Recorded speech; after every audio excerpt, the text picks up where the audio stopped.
2, and 1.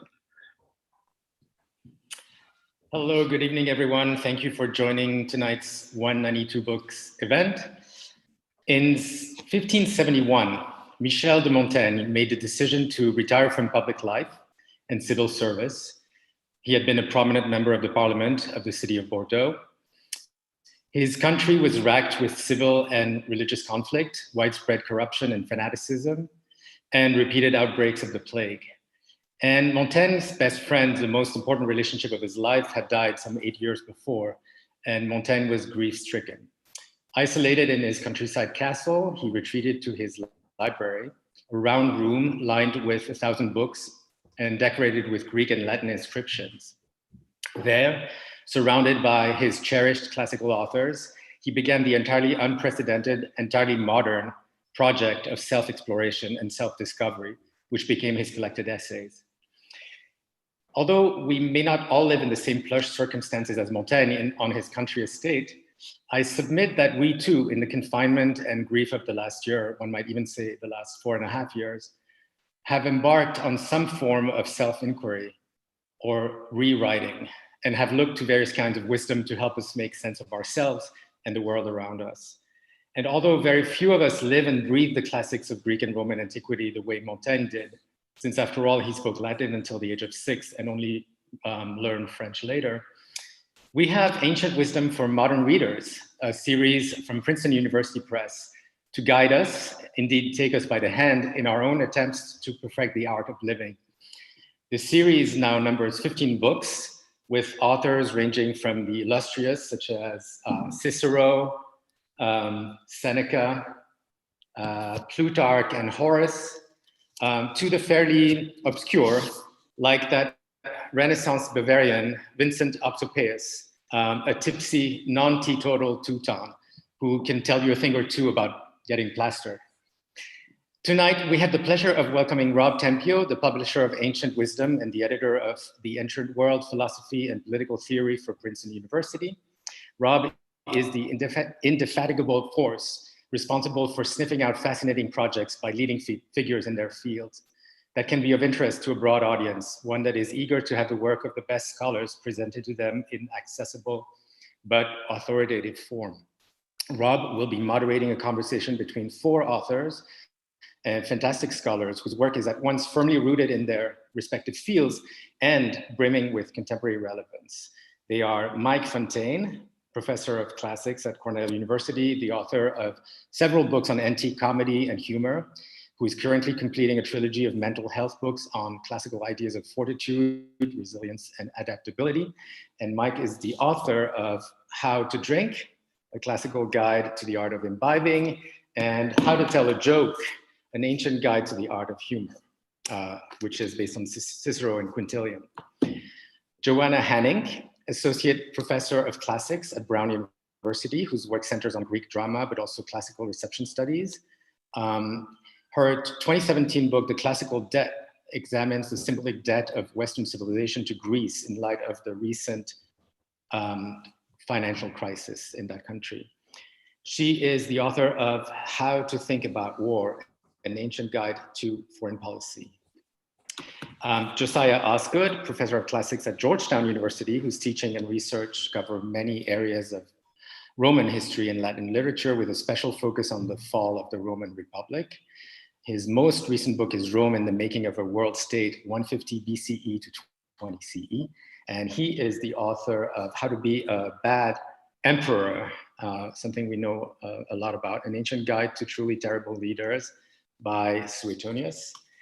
And James Romm, the James H. Ottaway Jr. Professor of Classics at Bard College. He specializes in ancient Greek and Roman culture and civilization, and he's the author of numerous books on Seneca, particularly a biography, on Stoicism and the court of Nero. And he is the author of How to Give, How to Keep Your Cool, which is somewhere in this file, and How to Die, all translations of Seneca. So we're in for a treat. The speakers will take a few minutes at the end of the conversation to answer any questions from the audience. So please use the link below to pose your question or email evan@192books.com. And thanks again. Over to you, Rob. Thank you, Anthony. And thanks to 192 Books for your interest in the series.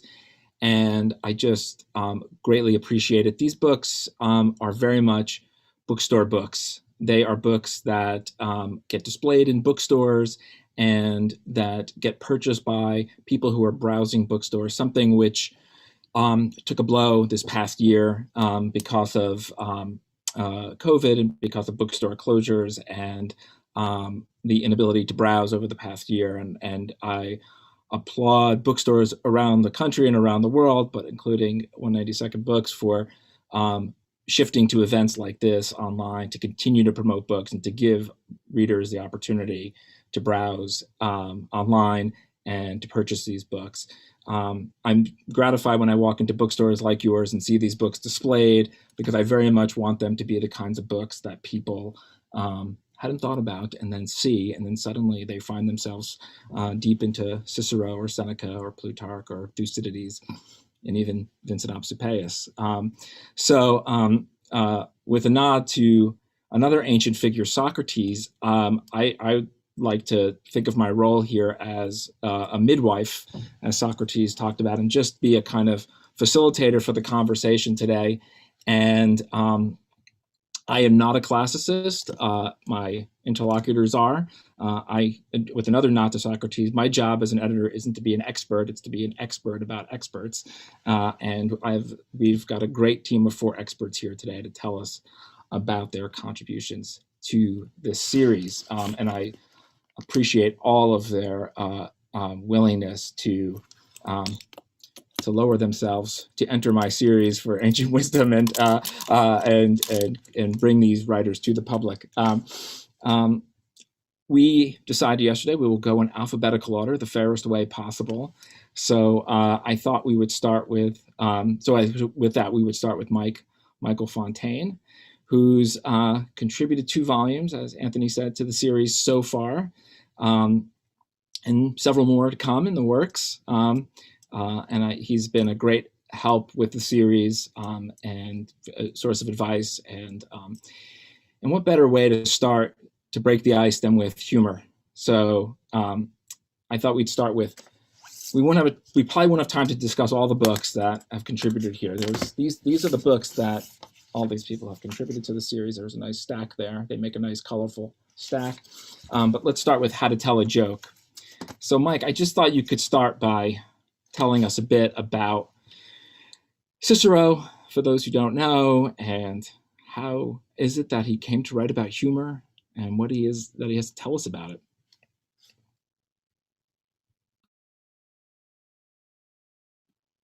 Cicero was the president of ancient Rome. We don't use that word, but he was the president of ancient Rome in his time. And it struck me a few years ago. Here is a president of ancient Rome who's telling these strategic jokes and getting people laughing against their will. And somehow he keeps winning these trials, these elections, everything else. I thought, this is kind of interesting stuff. So he wrote in his time an entire module on how to use humor to win friends and influence people. And it's fascinating stuff, but it's sort of buried in this much longer work, some of which is not the most exciting stuff in the world. So when we were talking about this, Rob said, how about we pull that out? And I'll make it the real challenge sort of in my career. Can you translate the jokes? That is pretty tricky. But this is the perfect series to make the jokes the front-loaded aspect of the translation. And then I knew there was a sort of a sequel by this other guy, Quintilian, who was a professor like all of us on the panel.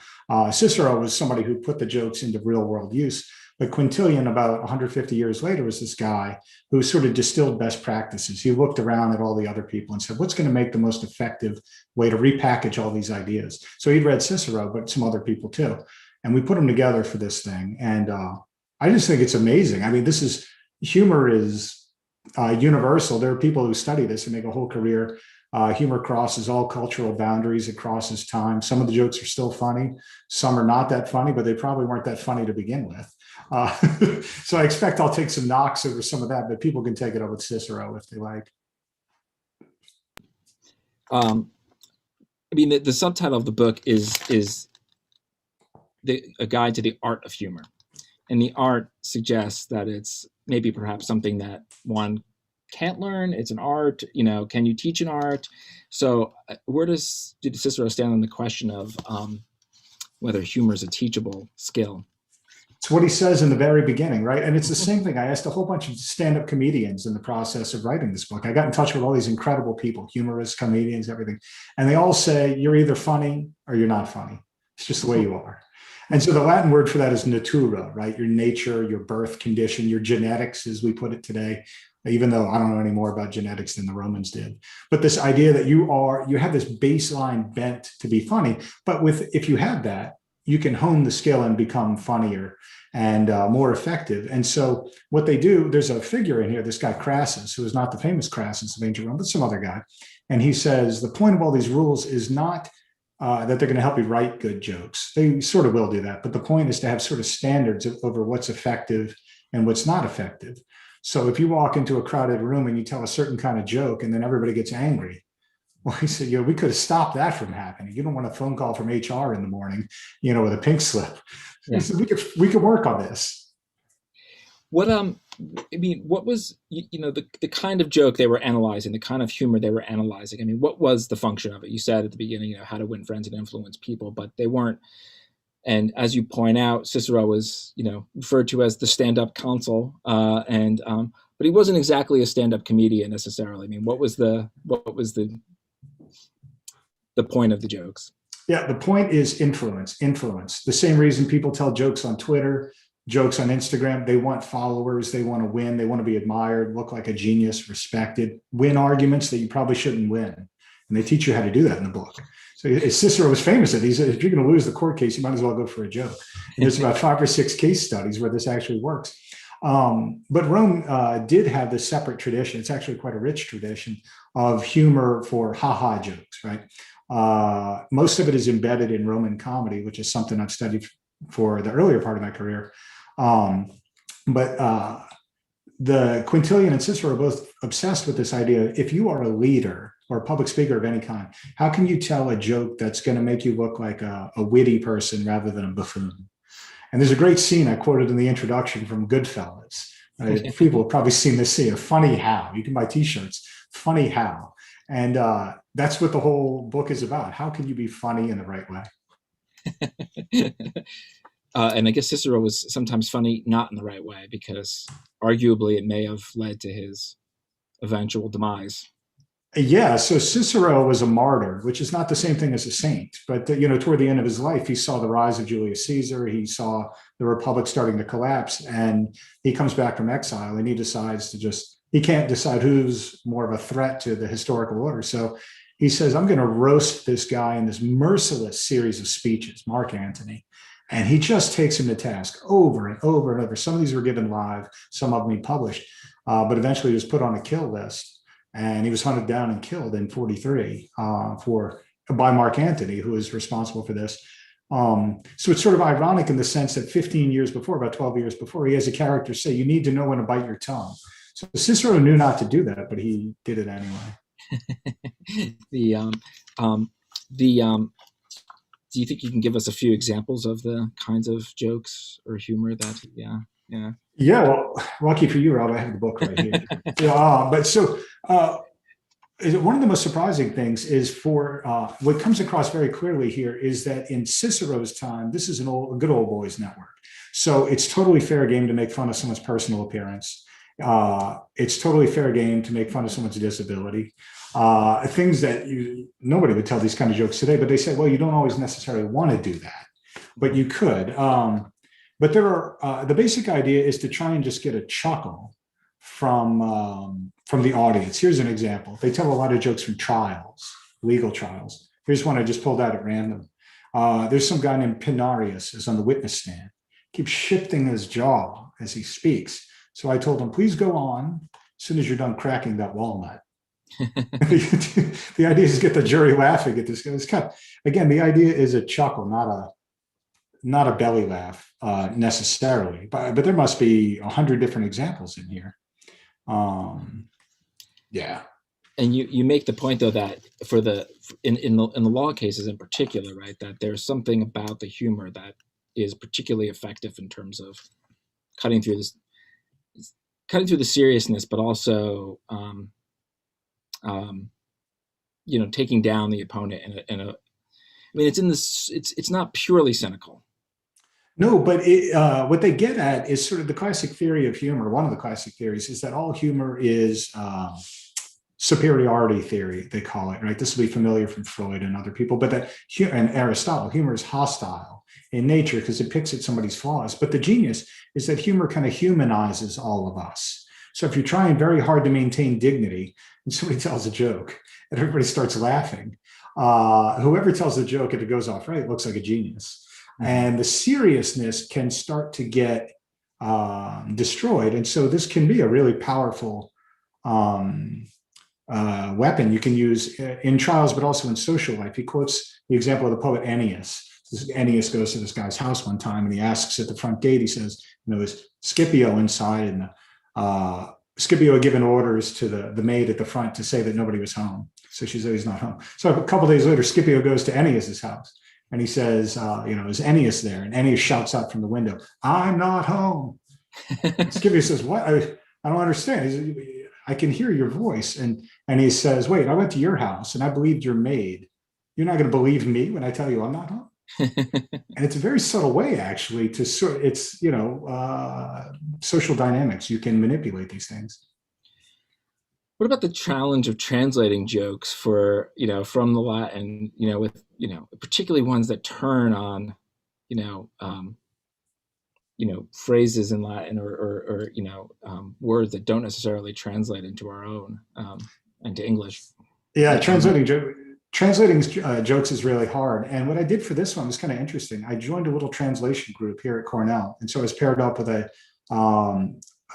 poet translating from Russian and a grad student in political science who's translating from medieval Spanish. And so the three of us tried shopping the jokes. And I think it worked better that way than just me sitting down with a bunch of classics people, because they'd all be peeking at the Latin and they could sort of tell what I was getting at. And for this crowd, they said, it doesn't make any sense. You got to keep refining it. And so I wrote in the book that, some translations go for the gist, but this one goes for the jest, meaning that the jokes have to be funny as best as I can make them on the audio book. And so sometimes that means cutting a little information out or swapping out equivalencies. And it's had already a polarizing effect on people. The purists are going nuts. The steam is coming out of their ears that I use words like McMansion in one of the jokes. But I said, well, okay, do you think the Romans could talk about McMansions? And if they did, what words would they use? And so I'm pretty happy with the way it came out, but it took a lot of thought. Yeah, I'm sure.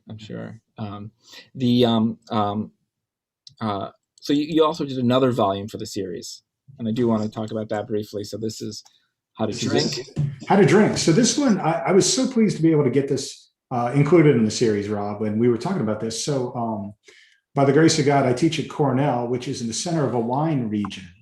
And what that means, that's nice by itself, but it also means that wine is a topic taught at Cornell as a course. And so I wound up co-teaching this course on wine culture from antiquity through the modern period. And in doing some research a couple of years ago, I stumbled on this poem in Latin that hadn't ever really been translated. Or as I wrote in the proposal, this guy is so obscure, he doesn't even have a Wikipedia page. He does now. But so this guy was sort of this Jordan Peterson type figure about 500 years ago, living in early modern Bavaria in the Reformation. And he sees young men binge drinking. So binge drinking in Germany at the time is off the charts. The numbers that were quoted are just unbelievable. And so he wants young men to kind of quit the boozing and get married. And so he writes in imitation of Ovid, this incredibly original poem on, it's quite interesting from this point of view. He doesn't in any way advocate abstinence. He thinks that's a losing proposition. He says, wine has been around since Noah got out of the ark. It's not going anywhere. So you're going to have to get used to this stuff, and you're going to have to really learn how to get control.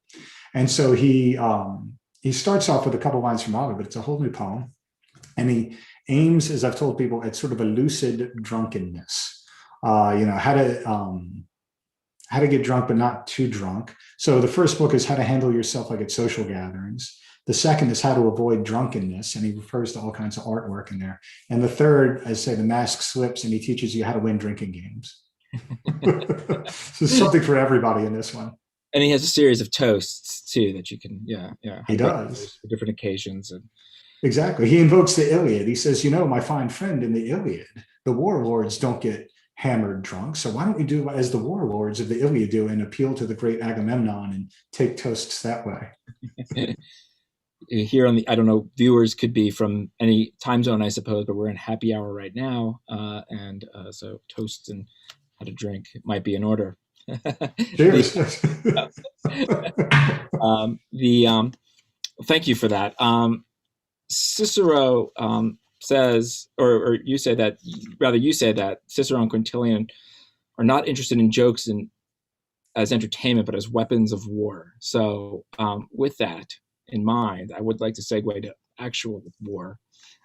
And our next speaker, Johanna Hanink, who is the translator of this volume, How to Think About War, An Ancient Guide to Foreign Policy, which is by Thucydides. And Johanna, I was hoping you could tell us a bit about Thucydides and his text and the selections you made for this volume. Sure, thanks, Rob. Well, Thucydides was not only an author who wrote about the Peloponnesian War, he had been a participant in it. So he was a general who, after a sort of tactical failure, was exiled. One of the things the Athenians often did, and that was actually what allowed him the time, the leisure, the opportunity to write about the war. The history of the Peloponnesian War that we have, he probably, it's incomplete. It cuts off. The Peloponnesian War went from 431 to 404, but the text that we have only goes down to 411. And it's really not only a foundational text for people who are interested in the beginnings of history, of historiography, but it's taken this sort of curious turn in particularly the American, to a large extent the British, but also the American context, where it's sort of a really, really key text for people who are interested in international relations. And it's also a really key text in the various military academies in this country.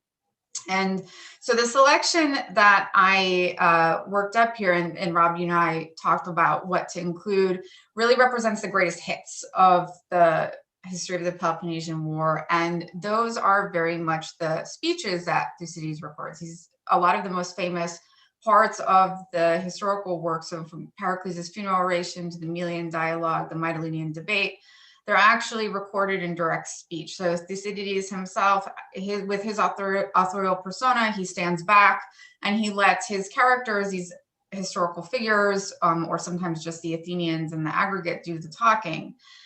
And I think that, Rob, when you and I were talking and you had mentioned the idea of doing this to me, it was a time when Thucydides was very much in the air. Graham Allison's Thucydides Trap, a book that looked back at Thucydides' history of the Peloponnesian War and the way that it casts the relationship between Sparta and Athens. So Allison had looked at that particularly in the context of the United States' relationship with China. China as the rising power, the Athens in the analogy.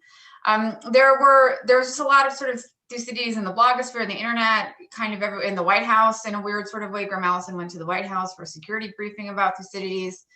But one of the things that Rob, you and I discussed was that, some of these texts like Pericles' funeral oration or the Melian dialogue, which I mentioned earlier, they're so often alluded to, but there wasn't really an easy place for people to go to read these sort of greatest hits that people were quoting everywhere all together in a compact place, with introductions that were not so much placing them in the context of actual practical foreign policy ideas or ideals, but was sort of more giving a little bit of a historical contextualization, a framework, the occasional reminder that, as much as the United States might like to envision itself as Athens from a policy perspective, from a sort of hegemonic perspective, that Athens does lose the war. And that's something also to be bearing very much in mind.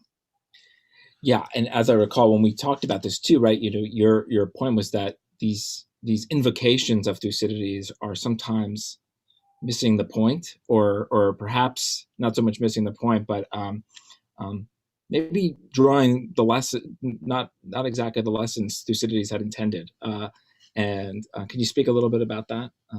Yeah, sure. I mean, so much ink continues to be spilled over just what the lessons that Thucydides intended were, and whether he did intend lessons. whether his representation of the Athenians is ultimately a favorable one, where they did sort of have the right idea about their imperialist expansionist policy, but they just made a really key mistake in how they went about with the invasion of Sicily. Other people think that it's a very sort of critical view. There's an old idea that Thucydides really casts the Athenians or the city of Athens as a kind of tragic, I won't say hero, but protagonist whose downfall we witness over the course of what would have been his complete work, where there are those kind of classic instances in the way that we talk about tragedy today, where there's a kind of hubris, this overweening arrogance that the Athenians have with their very famous, what Leo Strauss, the political philosopher based at the University of Chicago, called the Athenian thesis, this notion that the strong do whatever they want and the weak, in the famous translation, suffer what they must. So there are so many different interpretations of kind of what the lessons potentially are from a policy perspective. But I think that the tactic that I took with the how-to aspect or the rubric was really sort of more about homing in on Thucydides' potential implicit warnings about the power of rhetoric and the power of speech to persuade people to do things that are really against their best interest. Right. Yeah. I was going to ask, like, it's somewhat of, it's a unique entry into the series. It's how to think about war, and the ancient wisdom, as you say at the end of your conclusion.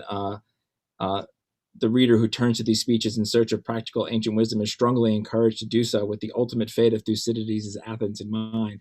So, what might be the wisdom takeaways from this? The kind of, the takeaways for a kind of modern audience is, can you speak to that at all? Yeah.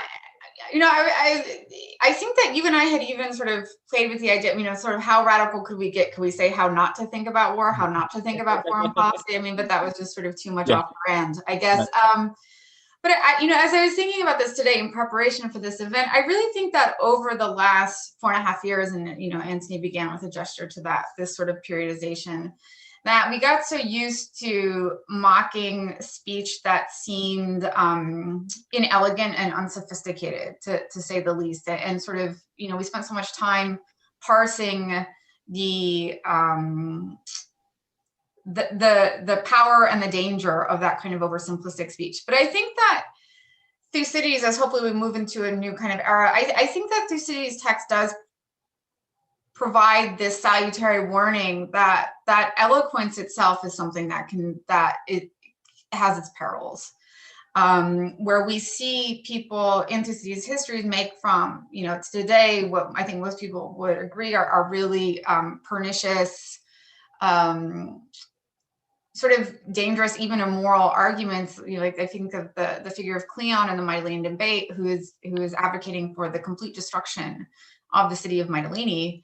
That they can still, do so with extremely elegant rhetoric and persuasive rhetoric. And that was really the historical moment. It almost stands in an illuminating contrast, I think, with our own, or what we've just lived, that the Athenians were much more concerned about the powers and the dangers of what, they thought of as sophistic rhetoric of this, which kind of you could, the sort of banner slogan for that would be being, this ability to make the weaker argument seem the stronger. There was so much sort of concern about being on the lookout for that, because so much importance and prestige was attached to fine rhetoric. That I think it's sort of the other side of the coin for what we've experienced lately, where we got so used to kind of just trying to cut through and dismiss sort of simple, shallow seeming rhetoric. So I think that it's an interesting kind of, warning to keep in mind, that the pendulum swings the other way as well. Even a longer term time frame than the past 4 years is the past 20 years. We just declared the end of conflict or the end of our involvement in Afghanistan. But 20 years ago, when that started, Thucydides was all over the place, right? In exactly this kind of way. We must, bomb them back to the Stone Age, and this kind of, not exactly the most eloquent rhetoric, but there was this kind of Thucydides strong response that was being advocated at the time,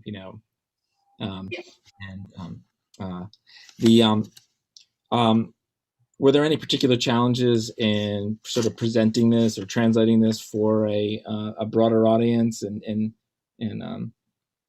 Well, Thucydides' Greek is notoriously difficult. I mean, that's one aspect of it. Native Greek speakers in later antiquity said that they couldn't read it without the aid of commentaries, dictionaries. Dionysius of Halicarnassus, famously, who lives not so far off in time from Cicero, also a very good Greek, who complains that or notes that Thucydides is really hard to understand. So there's just a question of, I mean, I guess going back to what Mike was saying, there's as a translator, you have to make choices about preserving elements of the form, as opposed to sometimes trying, just really to convey, to sort of domesticize, as translators say, the content, to really get the ideas across. And I think that for a lot of these classical authors, there is a politics of form. The form really is interwoven with the content. What Thucydides is doing with his experiments with language are part of the point that he's trying to make. So that's one challenge. And I think that another challenge, though, of translating Thucydides is that he's been translated so many times. Yeah. So you have to kind of find the place where you think that you can fit in. And I think that the tactic that I chose, since there's been a fairly recent translation that really seeks to convey the complexity and the obtuseness and opaqueness of the language, I really just tried to sort of present my interpretation of the actual political theoretical arguments that were being made and cast them in terms of, so what if Thucydides had lived today and he were speaking to us? How might he have phrased these ideas? Yeah. Yeah, we want these books to be inviting to readers and to open them up and to speak to modern readers. So, that's exactly a great way to approach thinking about how to translate these. So, thanks. I just want to keep moving on here because we have not only time for questions too. So I'm going to move on to Josiah Osgood. Thanks, Johanna. And How to Be a Bad Emperor, an Ancient Guide to Truly Terrible Leaders, which is also, I'll let Josiah speak to this, but which is also a set of selections from a larger work. Josiah, can you tell us about these bad emperors, and the author of this text?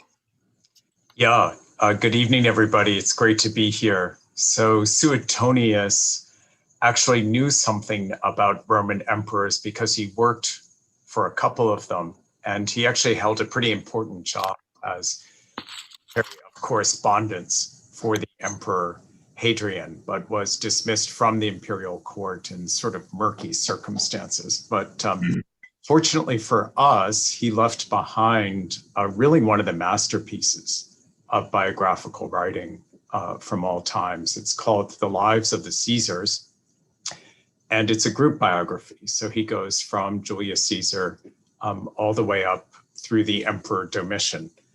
And it's a really fascinating book to read.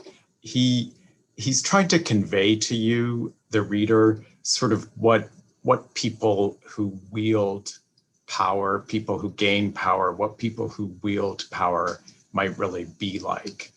And so in putting together this book, there's really so much to choose from, and we can talk more about some of these particular characters that I included, but I just picked 4 of them. Julius Caesar, who sort of gets the ball rolling for Suetonius, and then a couple of the really famous ones, Caligula, Nero, Tiberius. And, I just sort of say Suetonius is kind of, we can talk about the profundity of Suetonius in a moment, but just a plug for him, he's really where you go if you want the dirt. And this morning I was lying in bed rereading my translation of Suetonius, and not to brag about my translation, I was laughing out loud. And, it's purely because of Suetonius. So he, I can give you an example or two if you want, but yeah. Well, I was actually rereading the bit about Caligula's marriages, and he married he took up with a woman named Caesonia, and the sort of story Suetonius tells, here's how it goes. He Caligula would sort of dress Caesonia up in military armor. She'd put on a helmet and he'd display her to the troops. This, I guess, was the idea of how to be a good general. And he allegedly displayed her naked to his friends. And the part that I'd forgotten and was laughing about, he actually refused formally to marry her until she gave him a child. And then he was reassured about the paternity of his little girl when he saw her with her little nails clawing at her other playmates in the nursery, and he knew, yeah, this be my girl.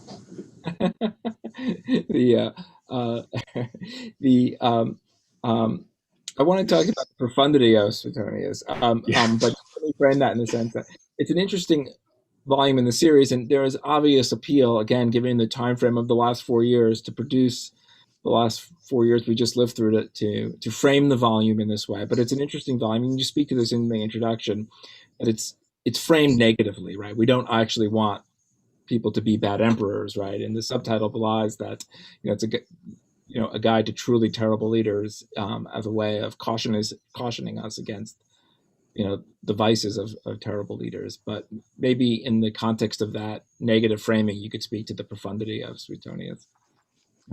He does have the reputation of sort of being just a gossip monger, the equivalent of the Daily Mail of ancient Rome. So the wolf. Yeah. So I think there is more going on. I mean, I think if you want a modern parallel, he's a bit like the Robert Caro of ancient Roman writers. He very interested in biography, sort of how do you really know who people are, and you don't look at just sort of what they say, but what they do, little tics that they have. He almost anticipates Freud in some ways, and sort of like a Robert Caro, he's very interested in power, right? What you do with power, but also how the mindset of somebody who wields power is shaped. So I think if there's kind of one big lesson from Suetonius, it's sort of that power doesn't really corrupt. It's just more that it reveals, and it reveals who the people who wield it really are, and what you get with somebody in power is sort of who they were all along, for better or for worse. And certainly never expect anyone to grow into a leadership role, I think, is something Suetonius would say. If the character is flawed, watch out. Right. He has primarily bad emperors, but he also has good emperor in there too. I mean, we don't talk about him, but he talks. I mean, he's not included in the book, but he also talks about Augustus. So he has a good emperor in mind, or a good leader in mind. Let's just say, just to keep a modern sort of language. Are there characteristics that stand out, in particular for the truly terrible leaders, in terms? Yeah, they're very narcissistic, and indulge cruelty. And one of the lines, I'm just going to read one line because it was another one that got me laughing this morning. This is again from the Life of Caligula, which really is the funniest. His countenance, naturally scary and hideous, he purposely made more awful. Working with a mirror, he contorted his features to cause complete terror and fright. Just what kind of a person does that? But I think we know. Let me, just because I want to keep moving and we have to leave time for questions. And our next speaker is a prolific contributor to the series, James Romm, who's done 3 books in the series so far, and was one of the early entrants to the series. He's done How to Keep Your Cool, An Ancient Guide to Anger Management, How to Die, An Ancient Guide to the End of Life, and How to Give, An Ancient Guide to Giving and Receiving, all by Seneca, all three by Seneca, and he's working on a fourth also from Seneca. Jamie, can you tell us a little bit about Seneca? Yes, well, so unlike the other authors that we've been discussing, Seneca really is telling you how to do things, how to live a good life, how to be a good person. He's a moral preceptor, and he comes from the school of Stoicism, a philosophy that's still alive today, that's still gaining in popularity today. So I thought he would be perfect for your marvelous series because he really is offering moral instruction. Yeah. He himself lived a very problematic life, serving at the court of Nero, one of Josiah's bad emperors, and had to do some bad things in order to stay in the good graces of Nero. And of course, that raises all kinds of problems about word versus deed. But his words are quite brilliant and inspiring, and his eloquence has been famous throughout Roman times and into the times of Montaigne.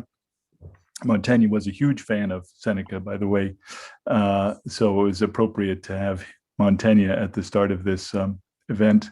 Yeah. And I've tried to convey some of his eloquence along with his teachings.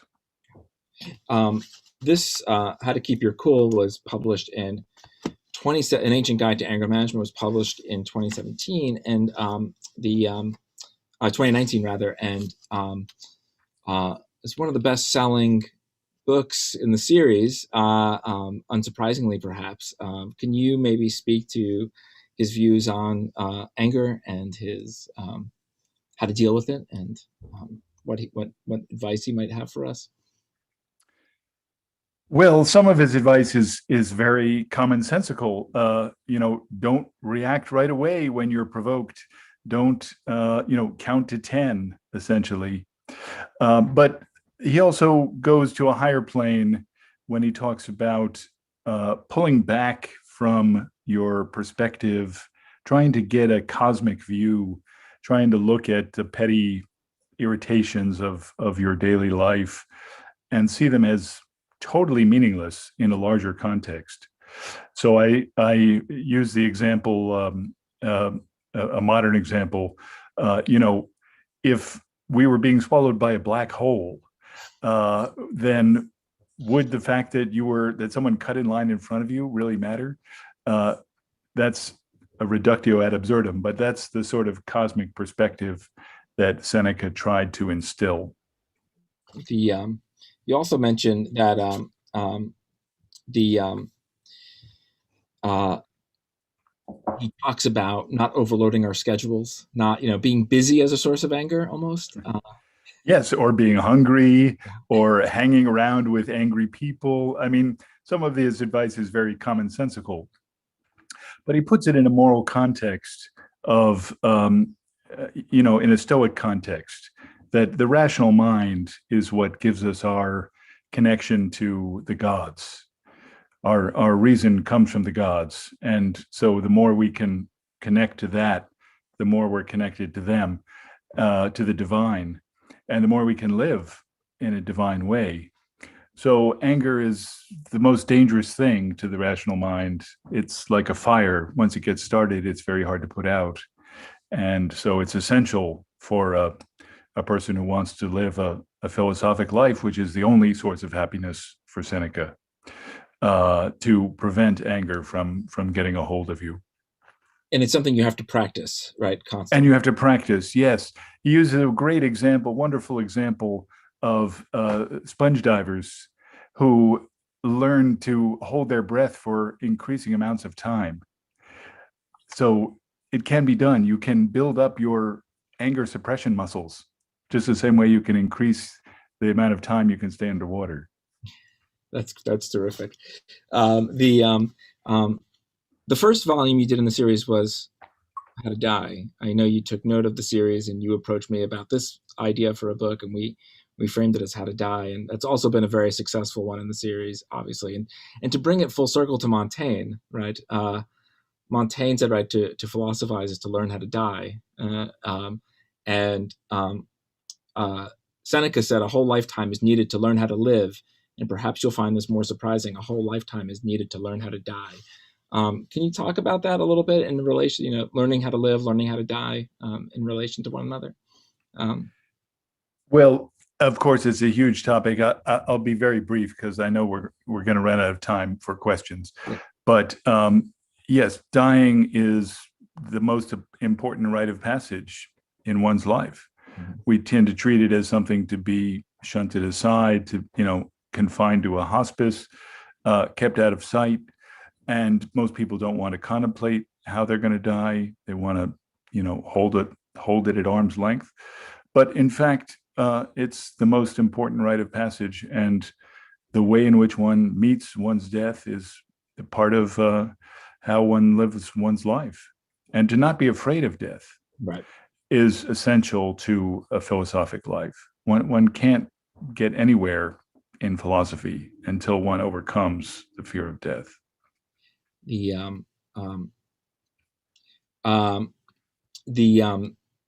But also that the fact that we die informs how we live, right? Informs how we should live, right? Right, and that was absolutely, yeah, that was Montaigne's point.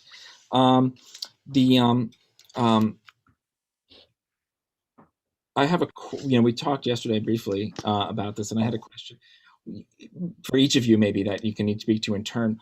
The ancient, what is it about the ancients that continues to draw us in? Why is it that we look to them for wisdom still? I have a friend who's a scientist, and he would say to me, we don't really look to them for science, and he agrees with this. He said, yet I'm drawn to them for the wisdom that they seem to have on moral questions, or these more human-centered questions, right?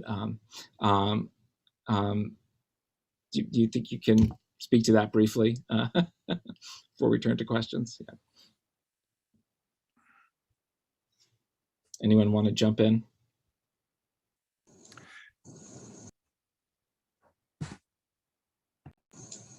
I'll just put it. Go ahead, Jamie. Michael had his hands up, but yeah. I'll just take a quick shot. Yeah. We talk about humanism, classical humanism. The questions of human life, of how to be a good person, how to live a good life, harmony with nature, the relationship to the gods, all those things were, I think, much more central to literature and to intellectual life for the ancient world than they are today. So I think people who want to explore those questions, it's just a great way to plug into them. Okay, good. Mike, you had your hand up? Yeah, I would say along the same lines. For me, the ancient world seems like a cast of characters, but a limited cast of characters, for better or worse. So over time, you get to know them all. And you get to explore, as James was just saying, sort of these moral questions. So we just taught in this course I did at Cornell last year, we did how to keep your cool. And so it was a chance to discuss with students. Seneca says, don't get angry. Well, the students in this class did not agree with that whatsoever. But here was an opportunity. Because anger is righteous. It moves things, right? And so it was a chance for us to think in this sort of, abstract sense, but with real texts of people who had thought through these things, what it would be like to live under a tyranny without actually having to do it. So I find this endlessly fascinating to just sort of, act out these questions in my head.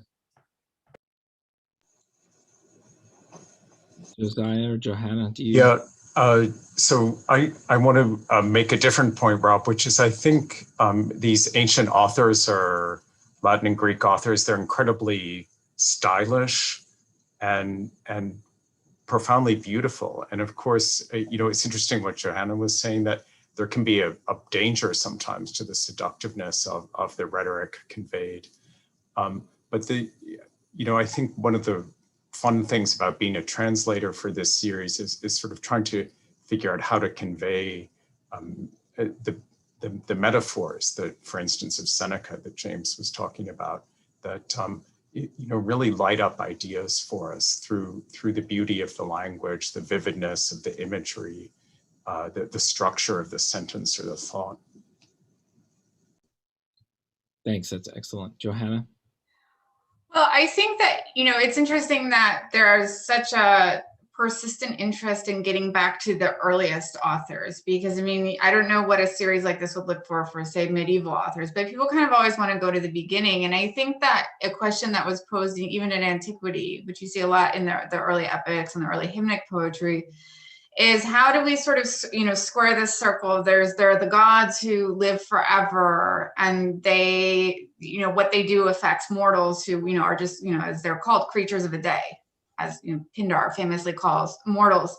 And the way of sort of negotiating that difference or sort of coming to terms with that is that humans have culture and we have civilization, which gets passed on through generations.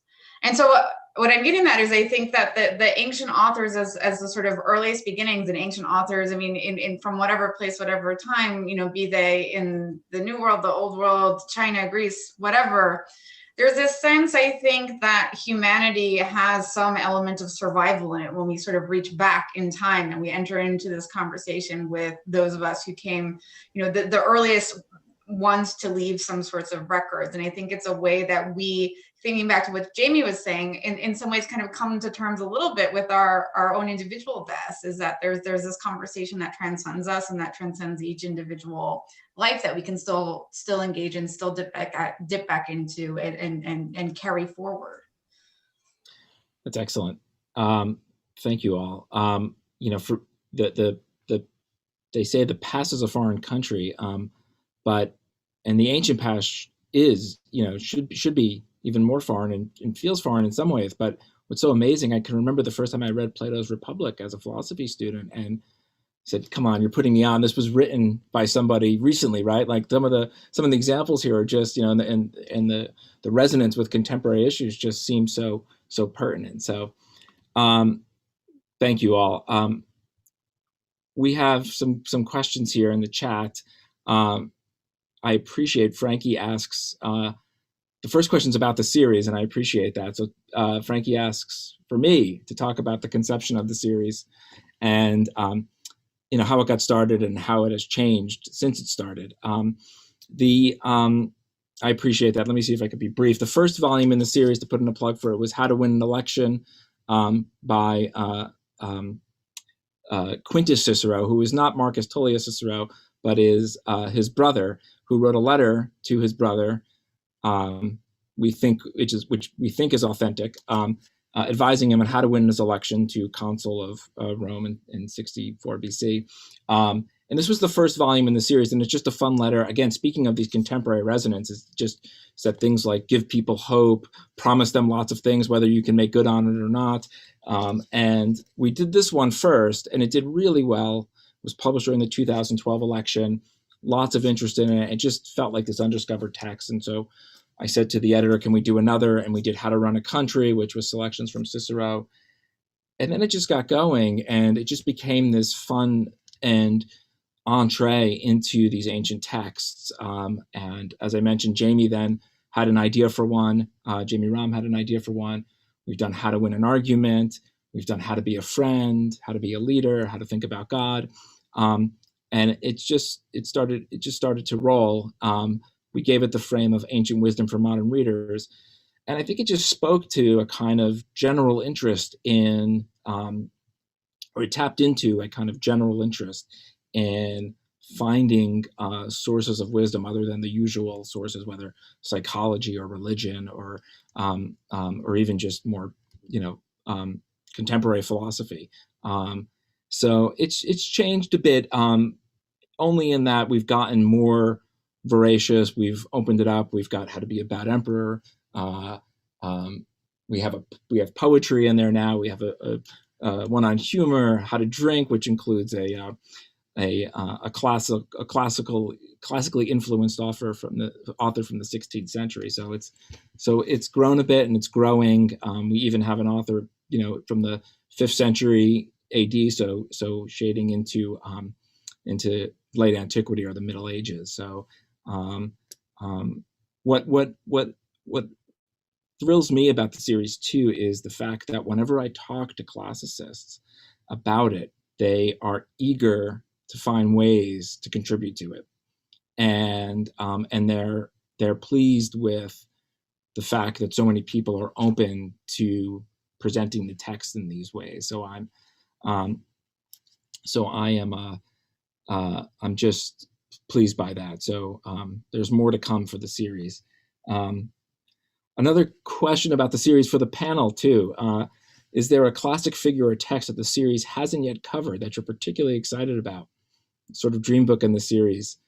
I keep having this is a kind of acquisitions question, like who out there should I be including in the series? We don't yet have Plato in the series, and I have a couple of people I'm talking to about potential contributions from Plato. We have our first from Aristotle coming, but it's almost the more obscure kind of undiscovered text that I'm keen on finding and looking for. So if the panel can tell me of someone that we really should have in the series, I'm all ears. I've got a pen and I'll write it down and get on finding someone to do it. So I'm very excited about Jamie's next one too, which is another Seneca one on how to get the most out of life, how to live a full life, which is based on Seneca's essay on the shortness of life. So yes, unfortunately, the title "How to Live" was already taken by in a study of Montaigne. Exactly. So yeah, so we're still struggling with the title, but yes, the topic is really how to live a good life. This is one for the panel, so let's go back to you guys in the few minutes we have remaining. Stacy asks, what are the benefits and challenges of writing for a more general audience? Is it hard to shift from a more academic mode, or is it freeing? Who wants to take that?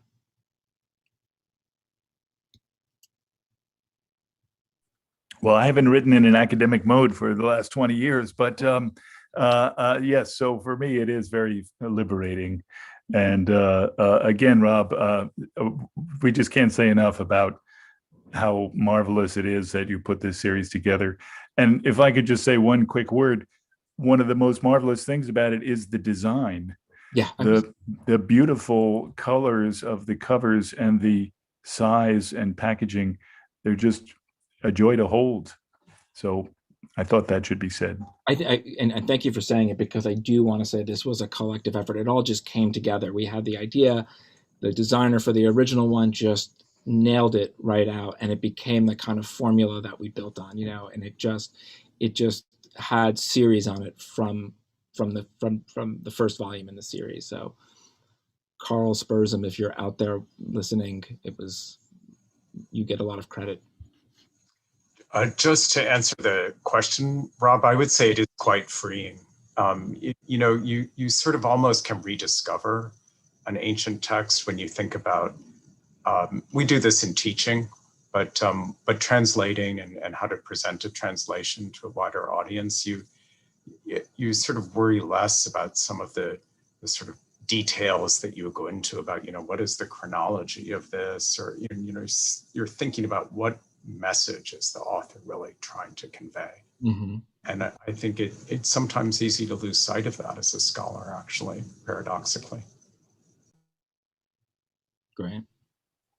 Johanna? Yeah, I think that to express oneself clearly, first what's required is a real clarity of thought. And that is something that can be very challenging, where in academic writing, it's so easy to lose the forest for the trees and sort of forget what you're assuming, what you're taking for granted. Whereas this kind of writing, I don't know if I would call it liberating, but I think that it's really challenging. I think it's not as easy as a lot of people assume that it is. It's not a just add water kind of endeavor. But going back to what Josiah was saying about teaching, teaching and then this public facing writing, there aren't that many opportunities in academic writing nowadays to sort of express your take on an author, or your general take on the work. That's not really accepted academic scholarly writing practice nowadays. And so these provide that opportunity, and it's just a whole nother set of challenges as to how, how to position yourself when so many other people have done that, and to say it in a new way, but to explain it both to yourself and to your reader. That's great. Mike, did you want to? I mean, I could echo everything they said. The one last thing I might add is that one of the exciting challenges for me is that I can put all the scholarship kind of under the hood. And so when I did How to Drink, I corrected the Latin text in about 15 or 20 places. And, in grad school, those would all be separate articles, complete with an apparatus. And here I just say, here are the typos, and I fix them. And if you don't care, it doesn't make any difference. So you still get to kind of have the creative scholarship stuff. But especially everything you just said, Johanna, I would totally agree with. The ability to communicate to yourself and to the wider world what you think is important about this text.